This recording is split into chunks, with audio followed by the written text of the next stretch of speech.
Hi guys, so finally we have reached the final chapter of the engineering economic course. So in this video, we will be discussing on the break-even analysis. Apa tu break-even analysis? Macam break up ke? It's not even close to that.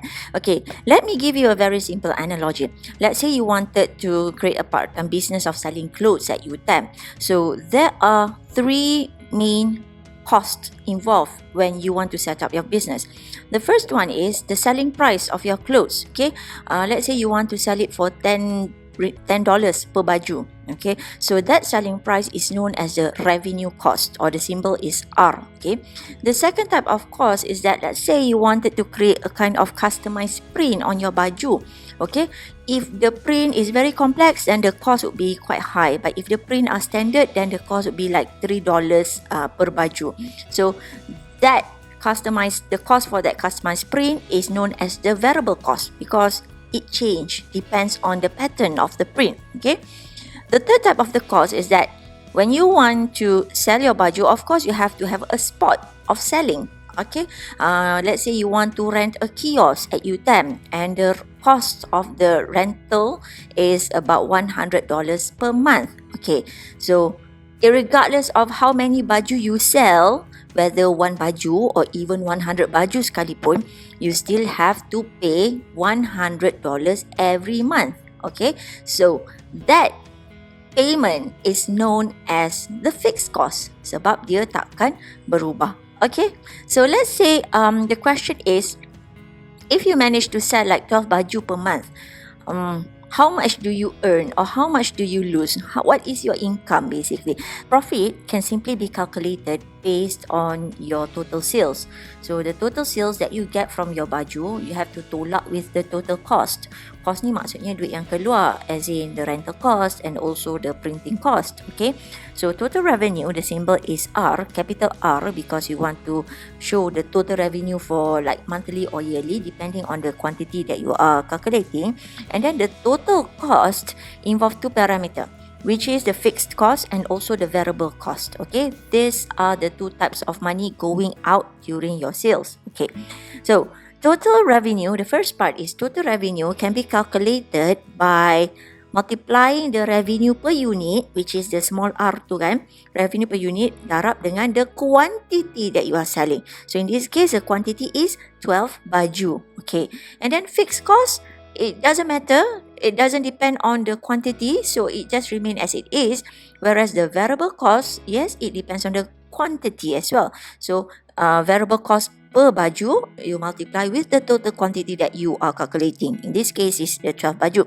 So you substitute all the values into the equation, and you will get a total profit of negative 16 ringgit. So total profit negative maksudnya apa? Maksudnya you are losing money lah, you are not making money yet. Okay,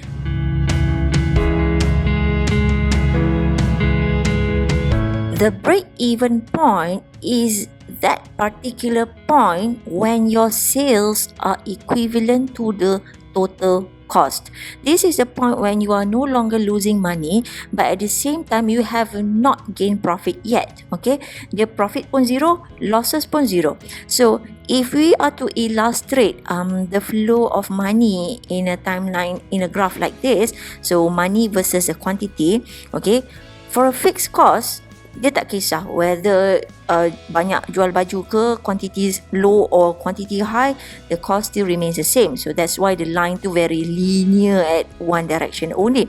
Okay, variable cost, it depends on the quantity that you're selling. Okay, the more you sell, maybe the variable cost is also higher.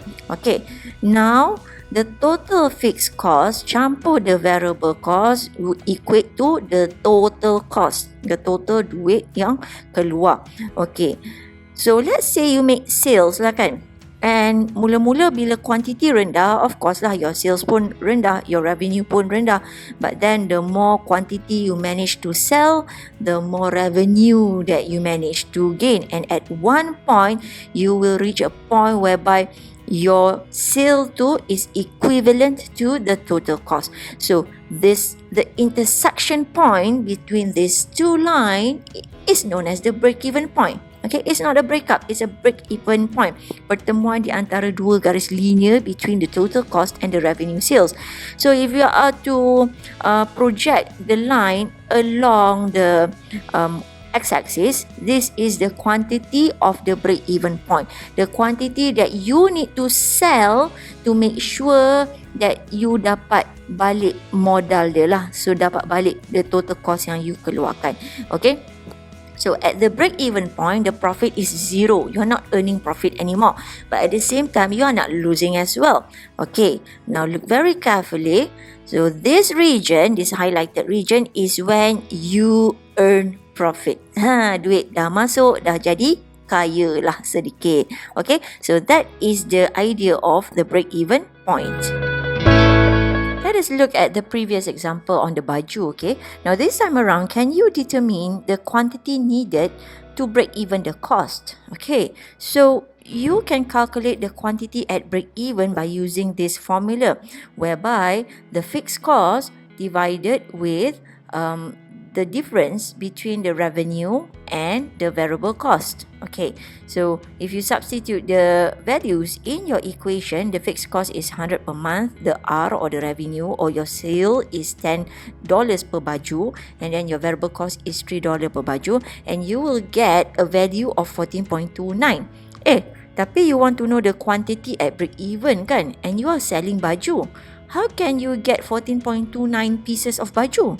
Do you need to cut your baju to pieces to 0.29 value? No. So you jadikan dia nombor bulat je lah. So in total, you need at least 15 baju to break even the cost. Okay, so that's how you do the break even analysis.